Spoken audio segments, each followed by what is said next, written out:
এক পোলা এক মায়ের খুব ভালোবাসে, দুনিয়ায় আর কিছু চাই নয় মায়া ছাড়া। আচ্ছা।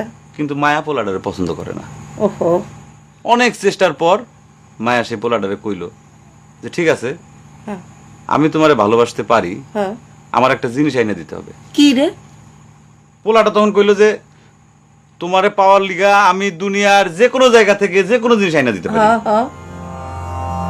মায়েরা তখন কইল তুমি তোমার মায়ের কলিজাটা আমার আইনা দাও।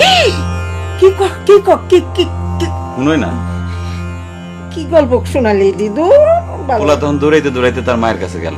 হ্যাঁ মারে যা কইল, হ্যাঁ মা আমি একটা মায়ের ভালোবাসছি, আমি তারে ছাড়া বাঁচব না, হ্যাঁ। কিন্তু ওই মায়া আমার একটা জিনিস নিয়ে যাইতে কইছে, সেটা হলো তোমার কলিজা। তুমি যদি তোমার কলিজাটা আমার দাও, ওই মায়াটা কলিজাটা পাইলে আমার ভালোবাসবে। মা তখন কইল তুই আমার একমাত্র বুকের ধন, তোর সুখের জন্য আমি সবকিছু করতে পারবো। পরে মা বুকটা ফাইরা কলিজাটা বাইর কইরা পোলার হাতে দিল। আহারে মা।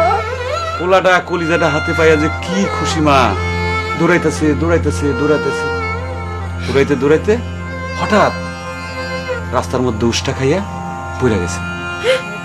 হাতের কলিজাটা হাতের থেকে ছুইটা রাস্তার মধ্যে পড়ছে।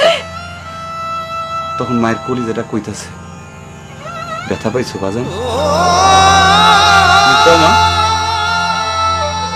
কোন মায়া যদি এইরকম কয়, সেই মায়ের আমি, আমার মনে হয় জগতের সব মায়া একরকম। মা আমি পারবো না, মা আমি তোমার ছাড়া আমি থাকতে পারবো না। মা